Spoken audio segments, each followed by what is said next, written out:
So you're going into that and saying, let's dive into your mindset, but a lot of that, do you think comes from child? Many of them come from childhood and our family of origin. It's important until about 8 years old, our minds are very open. We take in everything as absolute truth. We don't have the ability to say to somebody, Santa Claus, the guy that flies across the sky with reindeer and delivers presents to everybody. I don't think I believe that. We just Yeah. don't have that capability, Yeah. right? So we believe everything people tell us. And unfortunately, if some of the messages are, you're not good enough, or there's something wrong with you, or you'll never make it, or we're always going to be poor, then those deep-seated beliefs can remain with you into adulthood.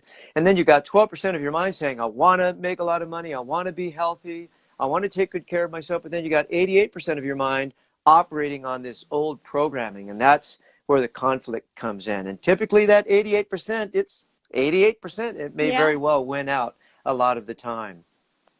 Yeah, and some of that can be as simple as just watching your parents in childhood, right? It doesn't have to be somebody hammering in a belief like this is what we believe. It can be much more, literally subconscious.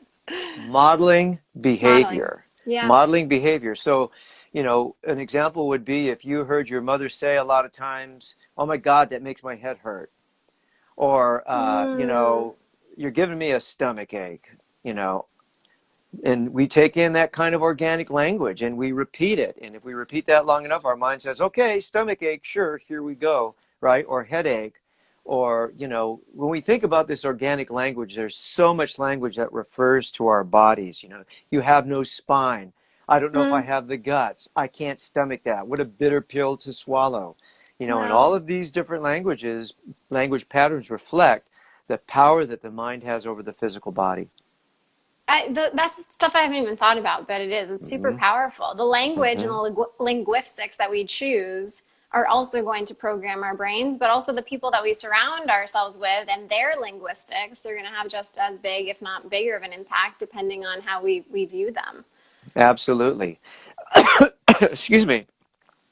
I want to mention one more thing. Yeah. Many times when we have a traumatic event, our minds become very open and suggestible, and we can get programmed negatively in a very short period of time Hmm. by experiencing a very traumatic event. We actually go into hypnosis, and that programming can happen very quickly. So it doesn't just happen in childhood, it can happen later on in life too.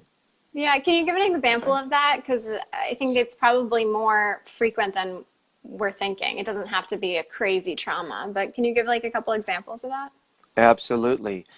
So an example would be somebody that, let's say, has a panic attack, and they have a Mm. very physical response to the panic attack. And we know the signs of a panic attack are sweaty palms and rapid heartbeat and shallow breathing and maybe a feeling of disorientation. So for some people, this is so scary that anytime anything goes on in their body, it triggers that panicky feeling. So they may be hungry and their blood sugar may be getting low. Or, maybe they just have, they ate something and now they have an upset stomach or something. But any little thing will trigger that panic attack. So they became programmed to respond to this physical sensation in a very, very negative way. And then, of Mhm. course, this just makes the panic even worse, Worse, right? right? And then they start having anticipatory anxiety. Mm-hmm. So Yeah, I don't even want to go out because I'm so afraid I might have a panic attack, right? right. So we have to get in there and do some work as a hypnotherapist.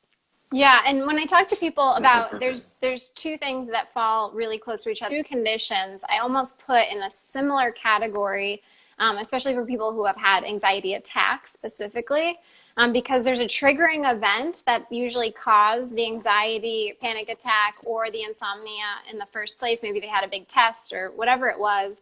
But then almost more of a fear of the anxiety, panic attack, or of the insomnia, the inability to sleep, more so than an additional trigger. It's usually not that they're getting triggered over and over again by a test, but necessarily like, oh my God, I'm scared, I'm not going to be able to sleep tonight. And then they don't sleep. So it's a self perpetuating cycle that I see. So I feel like, I mean, hypnotherapy seems to be one of the best ways to really get in there because you're rewiring the brain from a subconscious level, which is where things have gone awry.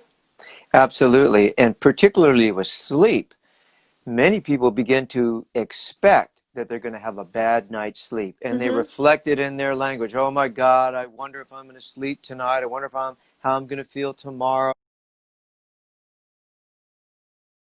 And of course, your subconscious mind is sleep deprived, and guess what? You're probably walking around in hypnosis. You're already Mm. suggestible, and you're just reinforcing yourself with these with these type of language patterns, which is why I think affirmations are so important. To Mm. to practice saying to yourself, tonight I'm going to sleep quickly, calmly, and deeply. I'm going to get a good night's sleep, or regardless of how many hours I sleep tonight, I'm going to wake up tomorrow feeling refreshed and energetic. Yes. Don't discount the power of your own words. Amazing. I love that. I mean, we're so aligned in so many ways. So I'm super Mm-hmm. grateful for finding you and everything. Before we jump off, one of your YouTube videos was about abundance mindset with money.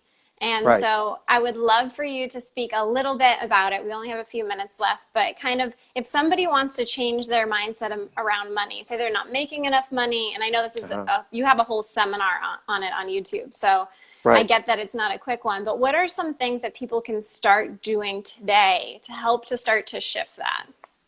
Okay. So number one, start putting money aside. Start saving money. Even if it's $5 a week. Start building some cash reserves instead of walking around spending all your money and being broke. So you want to develop some control over your money. So start, even if it's in a jar, start taking money, putting it aside, and not spending it. Number one. Number two, you want to affirm to yourself that you're already in abundance. Let's face it, if you live in a house with plumbing and running water, and you have a car that you can put gas in, and you've got a refrigerator with Mm. food in it, you're more abundant than the vast majority of the world. So you want to be abundant now. And every morning, a great exercise is to say, I'm so grateful for the abundance already in my life. The subconscious mind, whatever we shine the spotlight of our attention on, will grow. And if we focus on what we don't have, then we create lack mentality. We want to create an abundance mentality. I'm so abundant. Look at all the wonderful gifts I have. Okay? And then the third thing is a cool little thing that I do. I take a dollar bill, I put a little note on it with a post-it note, and I say, today is your lucky day. I roll it up, put a rubber band around it, and leave it for somebody to find. I never go back to see who Oh, finds it. And this sends a message to my subconscious mind that I have enough money to give give away. away. Oh, And I don't love that. Yeah, donating money is another way to do that. It's so important to feel that feeling of abundance and surplus as well. So just three simple things. Those are so amazing. I'm gonna do the rolled up dollar bill. I hope some people listening do it as well if you feel like it's calling to you. But I totally love that. What a simple gesture that not only brightens your own day, but also somebody else's. Because how fun would that Absolutely. be? I got Oh, that from a book called Happy Money by is Linda, it okay? No, go ahead. Linda, is let her me start. last name. It's on Amazon. Happy Money is what it's called. Happy Pocket Full of Money is one of my favorite books, but I think it's different. Yes, yes, It's a yes, different one. Okay, I got to read that yes. one then. I love it. I totally love it. Okay, there's going to be a lot of people that would like to work. Also, there was another question which I'll answer as I intro this, but you don't have to have a prescription from a doctor to work with Ted. You can just contact him on your own. And I'll make sure the second slide on my story today, I'll give all of your contact information and website. You also have a podcast, which is awesome. So, how do people get the lowdown? Okay, so they can go to tedmoreno.com.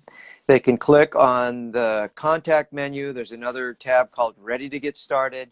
And my phone number's up there someplace. So there's a number of different ways to get in touch with me. I'm on all the social media outlets. They can follow me on social media. And then my podcast is called Ted in Your Head. And you can search for that on iTunes, Stitcher, Google Play. It's out there. I have 200 and some episodes. So there's a number of different ways to follow me, get in touch with me, or reach out and say hello. Awesome, awesome. Thank you so much for joining me today, Ted. And we had a couple more questions. I'm going to answer them on my story because they were about my Okay. experience too, so people know that they can go jump back there. But please, if you guys are interested, I think, will you get on the phone with people if they're wondering more about your services? Thank you for reminding me. I do offer a free 30-minute phone consultation to answer any questions, to help people understand how hypnotherapy may benefit them, and to set up an appointment when they're ready. So no cost, complimentary 30-minute phone consultation. Yeah, and I'll say just from my experience, I never recommend something that I don't enjoy personally or find value of. And I'm definitely going to be a repeat customer because my experience was unexplainable other than the fact that it was truly effective for what you did for me, for sure. So I'm thankful, super thankful Well, for you. I'm grateful to you for having me on your Instagram Live. This is the first Instagram Live I've ever done. I had to ask my 12-year-old daughter, how do you do this? But I'm going to have you on my podcast very soon, okay? I would love that. Yeah, and we got to have you on again. We got to keep talking about mindset. Now that I know you're a guru in that, we're going to tap into that knowledge base for sure. You're too kind. Thank you. You're welcome. Have a good day and have a good weekend. We'll chat with you soon. Okay, talk soon, Dr. Mary. Bye-bye now. Bye, Ted.